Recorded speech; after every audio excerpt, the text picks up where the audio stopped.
Welcome to the channel. When we delve into the rich histories of Native American Plains cultures, our focus often lands on familiar narratives, perhaps stories of hunting, warfare, or the distinct roles typically assigned to men and women. While these are important, they don't capture the full complexity of social and spiritual life.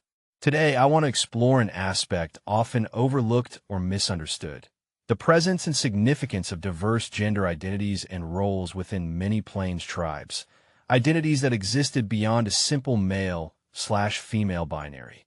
We'll be discussing what many today refer to using the term two-spirit, while acknowledging that the historical terms, roles, and understandings were unique to each specific nation. Our aim is to understand how individuals who embodied or combined characteristics often associated with different genders were recognized, integrated, and sometimes held specific, respected places within their communities. This requires us to step outside of limiting Western frameworks like homosexuality or rigid gender binaries, and instead engage with these identities as they were understood within their original cultural contexts. This history is complex, marked significantly by the impacts of colonization, but it is absolutely vital for a more complete and accurate picture of Plains societies. First, let's address the challenge of terminology. Applying modern Western labels like gay, lesbian, or transgender to historical Indigenous figures doesn't quite fit. These terms arise from specific Western cultural understandings, primarily focused on sexual orientation or particular models of gender transition. Historically, many Plains cultures had their own terms and ways of understanding individuals who didn't conform to typical gender roles in terms of their work, dress, spiritual inclinations, or social behavior. The Lakota, for instance, might use the term Winkté. The Crow might speak of Batée or Badé. The Cheyenne used the term Heemaneh. Each of these terms carried distinct cultural meanings and connotations specific to that nation. Critically, these roles were often understood less through the lens of who someone loved, and more through who they were, their inherent nature, their spiritual calling, and their function within the society. An individual might be recognized as having a unique identity from a young age, perhaps indicated through dreams, visions, or a natural inclination toward the skills, attire, or company associated with a gender different from the one assigned at birth. Their identity encompassed their entire being within the community, not just their partnerships. The term two-spirit is a more recent pan-Indigenous term, adopted in the early 1990s.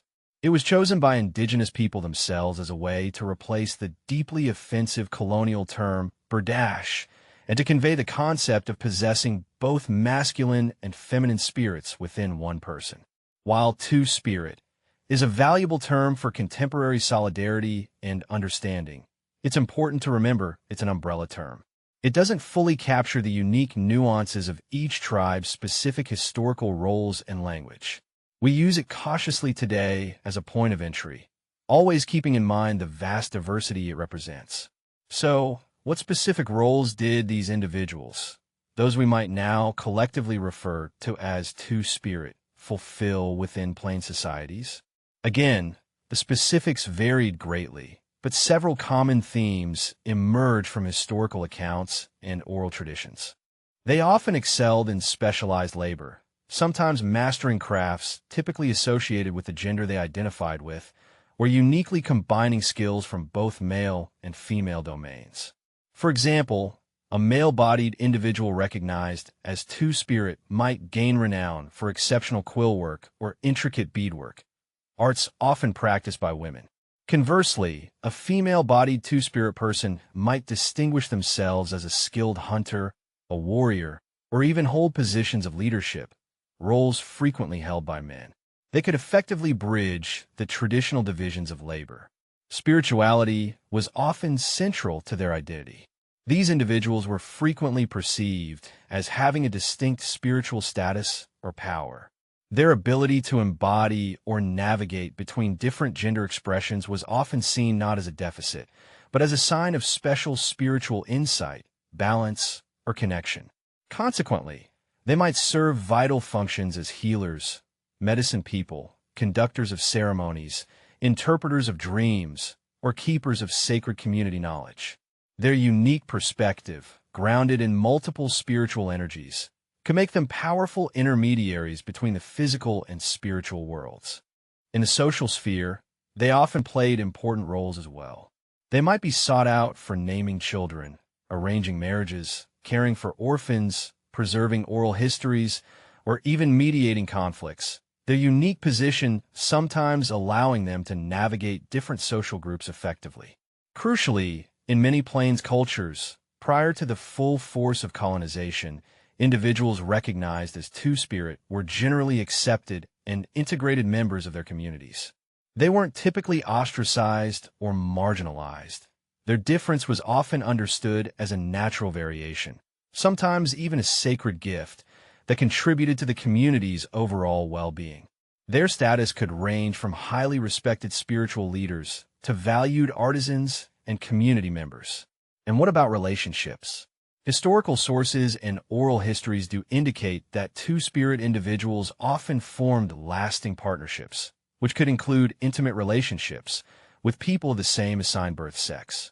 However, their partners typically lived according to conventional gender roles for that sex. For instance, a male-bodied Winkté might marry a man who fulfilled traditional male roles. A female-bodied Two-Spirit individual might marry a woman who fulfilled traditional female roles. These relationships were often viewed within the community as a natural aspect of the Two-Spirit person's overall identity and accepted social role, rather than being categorized through a narrow lens of same-sex attraction.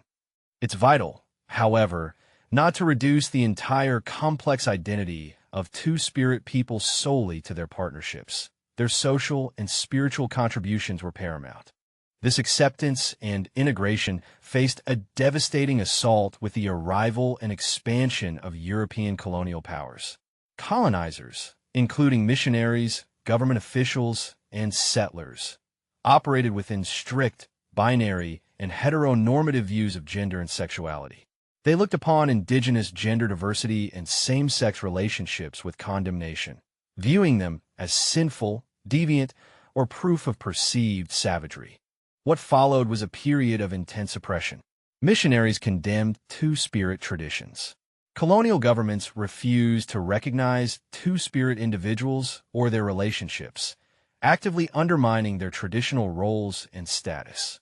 Violence, ridicule, and persecution became tragically common, perpetrated both by colonizers and sometimes, sadly, by community members who had internalized these damaging colonial attitudes. The forced assimilation policies, particularly the notorious boarding schools, were weaponized against gender diversity. Children were punished for any expression that didn't conform to rigid Western gender norms. Native languages, which held the very words to describe these identities, were forbidden, contributing directly to the erosion of cultural understanding and inducing deep shame and silence around these topics. The broader disruption of indigenous societies, the loss of land, the destruction of the buffalo-based economy, the imposition of foreign patriarchal legal systems, further dismantled the social and spiritual frameworks that had historically supported and valued Two-Spirit people. The result was that these integral parts of many Plains cultures were forced underground, hidden away, often leading later generations and outside observers to mistakenly believe that such diversity had never existed or was merely marginal. Yet, despite this horrific legacy of suppression, the memory and reality of Two-Spirit people endured. This knowledge was often kept alive quietly, passed down within families and communities through oral tradition. In recent decades, we have witnessed a powerful resurgence across indigenous North America, a movement to reclaim, revitalize, and honor these identities. Contemporary Two-Spirit people are courageously drawing strength from their history and traditions. They are working tirelessly within their nations and in broader society to educate others, to combat the ongoing legacies of colonial homophobia and transphobia, and to reaffirm the rightful, respected place of gender diversity within indigenous worldviews. This reclaiming is profoundly important. It's about healing deep historical trauma, strengthening cultural identity, and ensuring that Two-Spirit youth today can grow up feeling seen, valued, and connected to the richness of their heritage. Dedicated Two-Spirit organizations and community gatherings now provide vital spaces for support, advocacy, and cultural celebration. In conclusion, the story of gender diversity and Two-Spirit people within Native American Plains tribes is one of inherent complexity, historical integration, brutal suppression, and inspiring resilience. Many pre-colonial Plains societies embraced more fluid and inclusive understandings of gender and relationships than the rigid binaries imposed upon them. Individuals who embodied multiple spirits or lived outside conventional gender norms were not anomalies to be corrected, but often integral members of the community, contributing uniquely through their skills, their social roles, and their spiritual insights. Understanding this history demands that we move beyond simplistic Western labels and appreciate the holistic nature of these identities. Identities deeply interwoven with spirituality, social function, and kinship systems.